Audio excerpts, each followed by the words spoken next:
หอม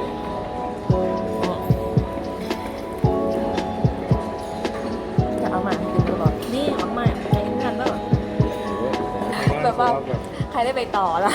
บ้าน AF หมดเลยแชมเปญแล้วกันก็เราจะไปทางหุ้นแบบเห็นแชมเปญเรื่องแบบเรื่องล้างหน้าครับเปิดไลน์แม่สวยอ่ะ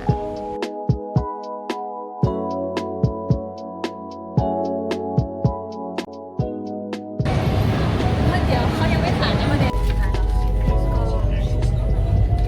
เรากำลังไปตลาดนัดรถไฟตลาดนัดรถไฟรัชดาก็มีจอนและก็น้องไม้เนี่ยน้องไม้สุดที่รักของเรากำลังจะ6 โมงง่ายๆเรา6 โมงนะแล้วก็ไปเดินหาของกันที่นั่นแล้วก็อาจจะถ่ายของกินอะไรด้วยเนาะเหมือนเมื่อวานนี้ที่ไปโยโกราชมาก็มาที่ไหน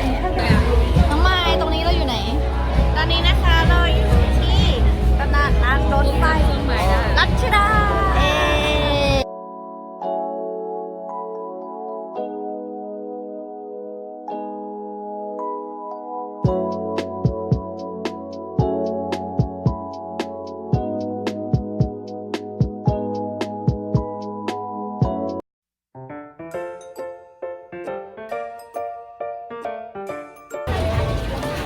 หมาล่านี่ไงหมาล่าบ้านเราเรียกว่าอะไรนะนี่ชาวขาวนะบ้านเราเรียกว่าชาวขาวนะจ๊ะไม่ใช่หมาล่าคนลาวจะเป็นบิ๊กจีนที่นี่ด้วยวันนะเราอ่ะชาวขาว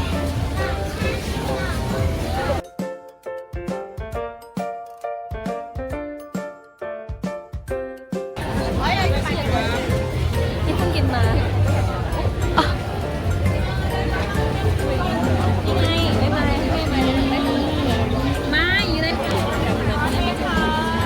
比较便宜一些啊，อยู่ๆก็เป็นคนจีน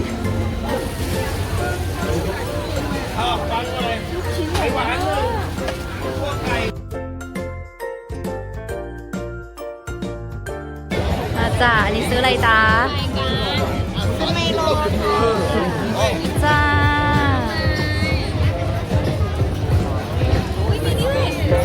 อะไรอ่ะอ๋อไปกินค่ะ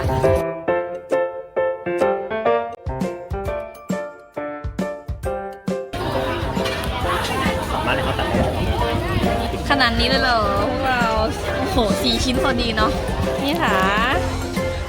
มันเดินอีกแล้วเล่นคนเราไม่มีเพื่อนเนาะมาแล้ว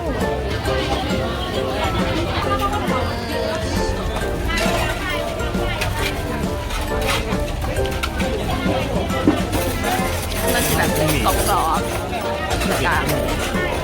แจ่วมันหนักแจ่วซีฟู้ดเผ็ดน้อยหนึ่งขนาดเขาเห็นคนจีนมันไม่ได้คนต่างประเทศเอาแน่นอนเผื่อทำไม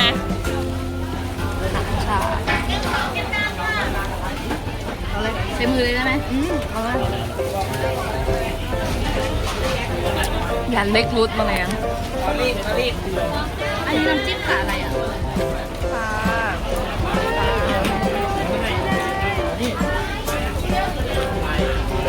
กินต่อแหละเจ้า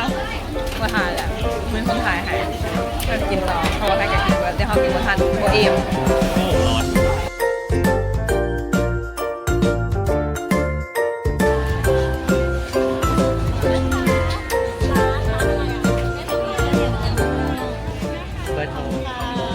ซื้ออะไรมา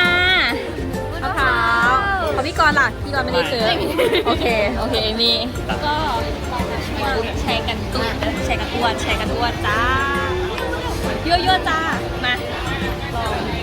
กลางถนนกันเลยนะสไลด์ครับปลาเผาตัวเล็กเผาไหมครับเขากำลังนี่อยู่คือไอ้กำลังขายของอยู่แล้วเราก็กินมาหน้าร้านเขานะคะซึ่งแพงไหมก็แพงแต่ก็อยากกินเนี่ยกินไม่ได้สิเราแชร์กันอ้วนนี่ร้อนโอ้ยมาได้ไหนวะมาเอ็มดี้แชร์กันอ้วนเร็ว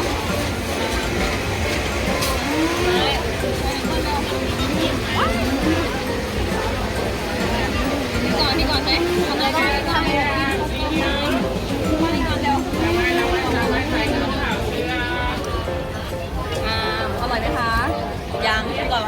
ตังค์ กินก่อน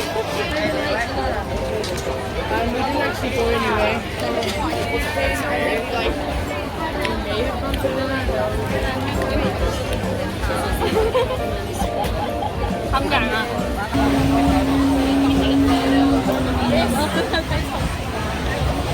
ก่อนถ่ายเหรออ่ะวุ้นนะคะไม่ซื้อให้พี่ไหมไม่ซื้อให้พี่หน่อยเร็วเท่าแขนเท่าแขน อะไรเท่าแขนกุ้งแหมตอบด้วยนะ อุ้ยแฟนให้โจรให้โจรฮัลโหลวันนี้สาวที่เขาอยู่กรุงเทพเนาะตอนนี้เขากำลังไปวัดอารุณเนาะนัดกับเอมี่ไว้หลังจากไปเอสเอถ้ากินข้าวเสร็จออกมาเลยตอนมา7 โมงสหานาทีจ้าคือจะขอประมาณ8 โมงวันนั้นกันขอว่า8 โมงตัวเดียวจะน้อยแดดแห้งเกินไปมันสีถ่ายรูปไม่สวยนะคะ When it's stormy, you can make sun when it shines in the morning. Don't know if I could ever be without you, 'cause boy, you complete me. And in time, I know that we'll both see that we're all we need. 'Cause you're the apple to my pie, you're the straw to my berry, you're the smoke to my high, and you're the one I wanna marry. 'Cause you're the one for me, and I'm the one for you, for you. You take the both of us, and we're the perfect two. Yeah, we're the perfect two. We're the perfect two. Baby, me and you, we're the perfect two. You can be the prince and I can be a prince. จูอ่าย้อนไปสูงลังบ้างค่ะ ไปจ้า ใช่ไหมก็คือเอมี่นะคะ ช่างกล้องของเราพามาไม่งั้นเราไม่ได้มาก็ได้เราขอ ตอนนี้ 10 โมงครึ่งคนเยอะมาก ใช่แล้วก็แบบอากาศร้อนมากแต่ที่แรกเรามาถึงประมาณ9 โมงเช้าเนาะก็เลยแบบแต่ตอนเนี้ยดูดิคนแบบเยอะถ่ายรูปไม่ได้แล้วแต่ดีนะเราถ่ายเสร็จแล้ว See that we're all we need. 'Cause you're the apple to my pie, you're the straw to my berry, โอ้ยได้ you're the smoke to my high, and you're the one I wanna marry. 'Cause you're the one for me, and I'm the one for you, for you. You take the both of us, and we're the perfect two. Yeah, we're the perfect two. We're the perfect two.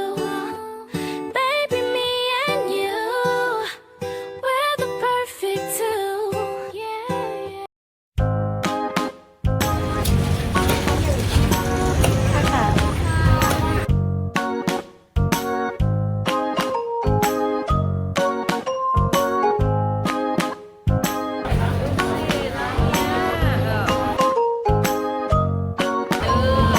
อันนี้ก๋วยจั๊บหมูกรอบกับกระเพาะหมู อันนี้ซี่โครงกินเลย กินก่อนไม่รออีกแล้ว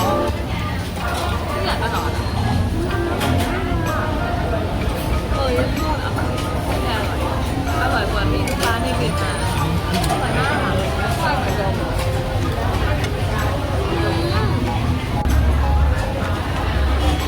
องไทยแล้วก็เป็นไงรากผักชีหวานมากแบบอ่ะ หลังจากก๋วยจั๊บเสร็จแล้วเราจะไปไหนกันคะ เราจะไปลอดช่องสิงคโปร์เจ้าเก่าของน้องเอมี่ ไปเลย วันนั้นน่ะเรามาแล้วมันปิดใช่ไหม ใช่ เราก็มาตามอีกรอบหนึ่งเพื่อมิชชั่นเราจะคอมพลีทเลย ไปค่ะ นั่นแหละ อะไรอ่ะ เราจะไปกินลอดช่องไม่ใช่หรอ ก็แวะมาแล้วมันราคาดีมากแก โอเค ที่มันแพงไงบ้าน โอเค ที่ไม่อร่อยตอนนี้ไงแล้วแกก็คือมันดีอ่ะแกพูดดี จ่ายตังค์ก่อนจ้า ก่อนเนาะ นี่ตอนแรกจะไปลอดช่อง ระหว่างทางก็เลยแวะซื้อจูเรียนลิ้วเหรียญ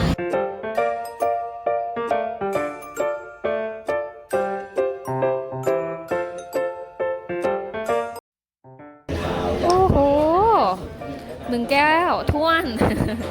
เต็มเลยแก แต่ไอที่ไอสีน้ำตาลนั่นคือน้ำตาลใช่ไหม เชื่อมน้ำเชื่อม ก็คือน้ำตาลดีๆ ใส่มะข้าวโพดปะข้าวโพดด้วยนิดนึง ขนุน ขนุนเหรอขนุนหมักหมี่เด้อขนุนไม่หมักหมี่เด้อให้ฟังเข้าใจ เป็นไงรสชาติเหมือนเดิมปะชอบ กลับมาต้องกินทุกที กลับมาทุกกินทุกทีเนี่ยคือครั้งแรกของพี่เหมือนกันนะคะ มันก็ไม่ได้หวานขนาดนั้นนะ โอเคไปอีกคำหนึ่งคุณ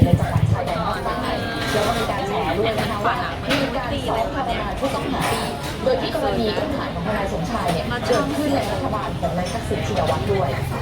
จากนั้นก็มีคดีเริ่มหายอีกหลากหลายเหตุการณ์นะครับ ไม่เหมือนกับบ้านพี่อ่ะ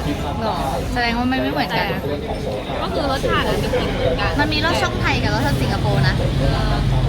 บ้านพี่ก็น่าจะเป็นรสช่องไทยอ๋อ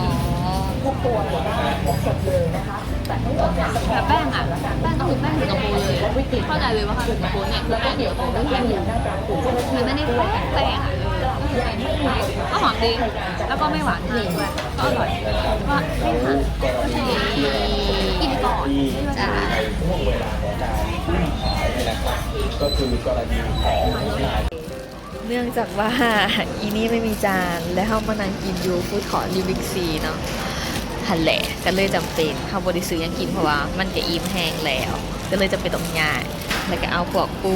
กับน้ำยำอีกอย่างนี่เทใส่นี่ประมาณนี้ หลังจากซื้อมาจากเยาวราชแล้วก็ต้องมาหานั่งที่นั่งกินเอ้าไม่เป็นไรมันก็ขาวอยู่เด้อ ได้อยู่ทำไมดูดึงจังวะไม่เคยกินเลยอ่ะ ตรงนี้ไม่เคยเหมือนกัน เนี่ยเราต้องเปิดไข่แต่ไข่มันก็ไม่เปิดให้เรา ทำอะไรอ่ะเราต้องลองอันนี้แบบใส่น้ำจิ้มแล้ว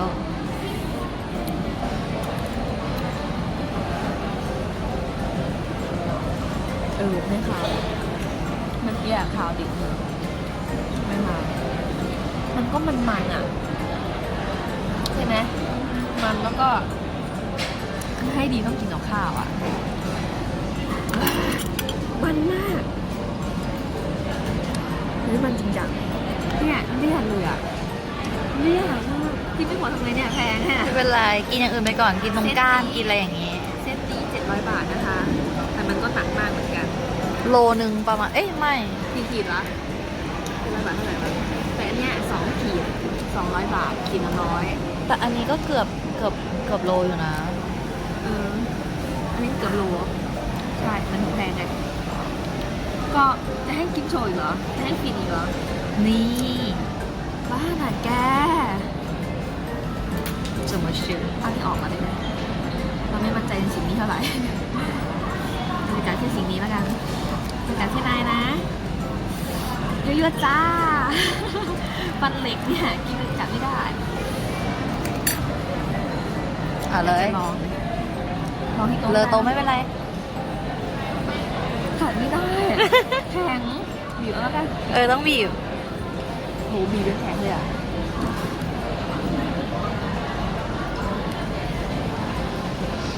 หวานน้ำจิ้มอร่อยมากไม่ดุหวานเนื้อปูหวานมากดีแต่ไข่อ่ะมันชิบหายอ่ะมึงมันจะแบบโอ้ยมันเกินไปแต่ถ้ากินกับข้าวก็คงดีแหละแต่เนี้ยไม่ได้กินกับข้าวไงก็โอเคไปกินต่อแล้วไม่ถ่ายแล้ว นี่มาต่อกันที่จูเรียน ที่เก่าเวลาเดิมกับเมื่อกี้เลยกัดเลยเหรอจะดีเหรอหอมมากคนอื่นมองอ่ะ คนอื่นแบบเอาทุเรียนเข้ามากินในนี้เหรอ อร่อยนี่ว่าอร่อยกว่าบ้านที่เยอะเลยเอาจริงๆบ้านที่มันเละไงที่ไม่ชอบเละเนี่ยร้านไม่กินจริง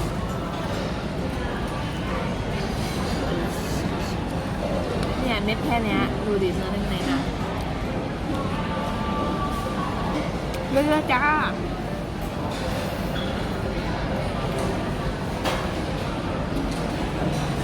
พี่ว่าคนจะเสียที่ได้นะ